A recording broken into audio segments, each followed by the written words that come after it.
Yeah, these were just coming to me, recent realizations.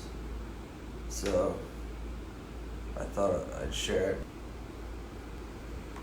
But I put, as the character self, we're often not aware of much of the mind, but we can tune in to feel if the mind is relaxed and at peace, or if it's closed and in defense and fear. Guidance is there to relax the mind so it feels safe, allowing our awareness to fall back into the peace of God. So ask for what the next step is in this moment to relax the mind. The ego mind seems obsessed with this certain character we are identified with and the well-being of it. It has a plan for it that it incessantly pushes for. However, it's coming from fear and defense, so it's completely unhelpful in actual well-being. And then last is the healing process. Our responsibility is to tune into how the mind is feeling and notice what is up for the day. Bringing full awareness to what we are being shown about the mind and discovering limiting beliefs and desires as they come up, usually through some type of upset. The rest is up to the spirit. If you find yourself trying to figure it out and not getting anywhere / going into a slump, put it in the God basket and move into service / backdrop. I like it.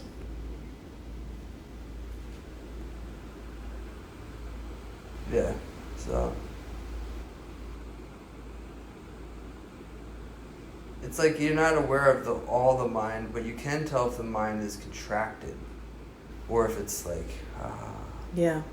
Like you can tune in and be like, how's the mind?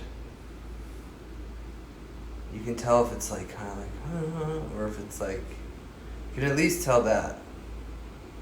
Soft or tight. Yeah.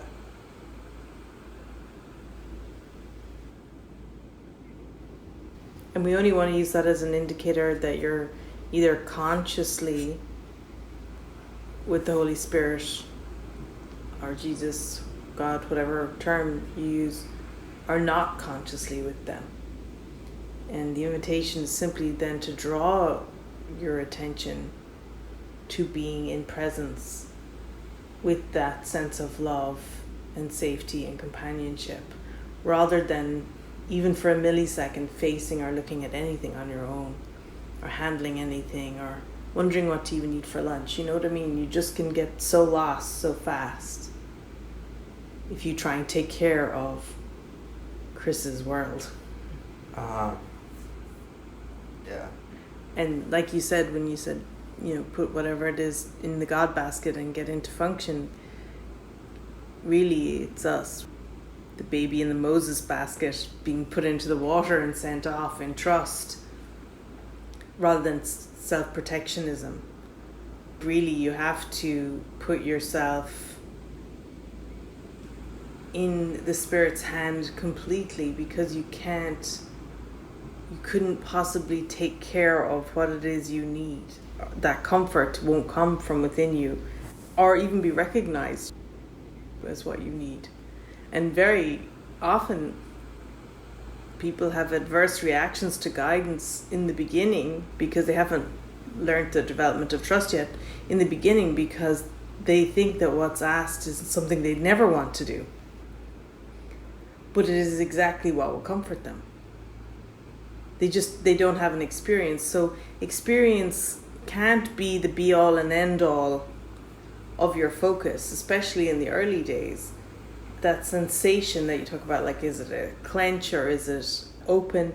That's very helpful to know, and then reorientate to with whom are you looking.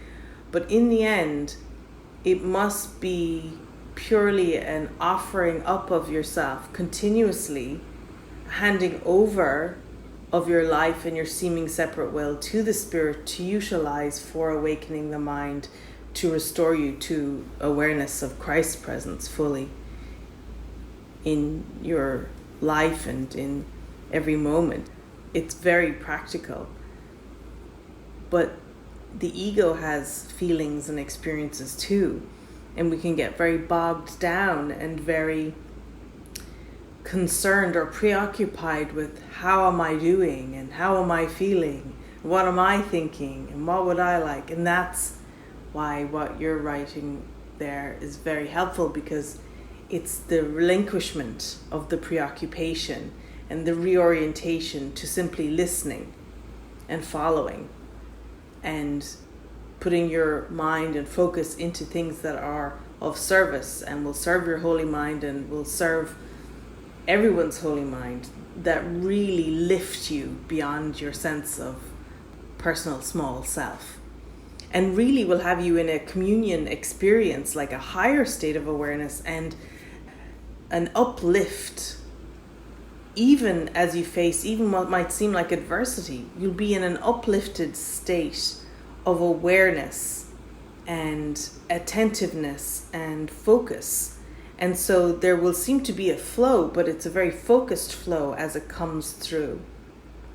It's not airy-fairy and it's not chasing experiences. It's a very grounded, steady, almost like the beat of a drum, rhythm that the Spirit can allow you to lean into for your mind, that with each stroke and each beat of that drum, you can be reassured that the direction in which you're going in is steady and rhythmic and certain, and is not of a passioning from the past or from your own mind, from your own level of awareness.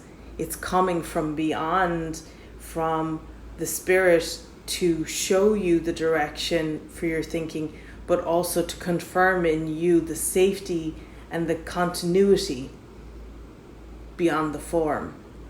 And so that rhythm and that patterning in our days is very important for being able to relax and feel safe, because you can tell you're with the Spirit. It's not frenetic and it's not haphazard.